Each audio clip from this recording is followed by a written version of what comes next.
நிறைய பேருக்கு வந்து கந்திஷ்டி அப்படின்ற ஒரு விஷயத்த வந்து ஃபேஸ் பண்ணியிருப்பாங்க சார். வெளியில போயிட்டு வருவாங்க, நல்லா நல்லா ட்ரெஸ் பண்ணிட்டு போயிட்டு வரும்பொழுது, வீட்டுக்கு வரும்பொழுது டயர்டா வருவாங்க, இல்ல ஜுரம் வந்துரும், இல்லன்னா அடிபட்டுரும். இந்த மாரி விஷயங்கள்லாம் நடக்கும்.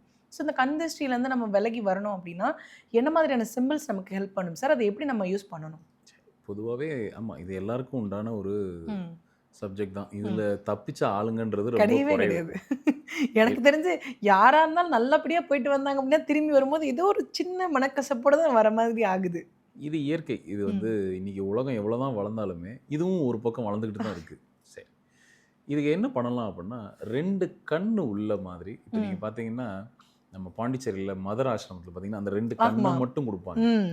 அப்படி ஒரு படம், அப்படி ஒரு ம். இமேஜ் குடுப்பாங்க. இது நிச்சயமா உங்க வீட்டுக்குள்ள இருக்கும்போது, இல்ல உங்க வீட்டு வெளியில கூட இருக்கலாம். வாசல்ல, மேல இப்படிலாம் இருக்கும்போது, இந்த கண் திருஷ்டி வீட்டுக்குள்ள வராம பார்த்துக்கலாம். ம். அதிகபட்சம் அதான் செய்ய முடியும். நீங்க வெளியில போய் பண்றத யாரும் தடுக்க முடியாது. ம்.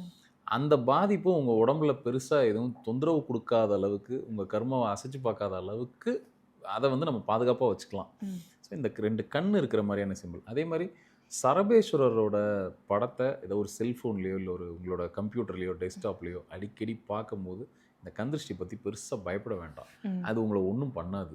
ஓகே. இப்ப நான் வெளியில போறேன் அப்படின்னா, நான் சர்பேஸ்வரரோட ஃபோட்டோ மட்டும் ஃபோன்ல வச்சுக்கிட்டா, எனக்கு கண் திருஷ்டிலேருந்து கொஞ்சம் குறையறதுக்கான வாய்ப்பு இருக்குன்றீங்களா கொஞ்சம் சார்? இல்ல, பெரிய அளவுல பெரிய குறைச்சு அளவுல விடலாம். குறையும். சரி, ஓகே சார்.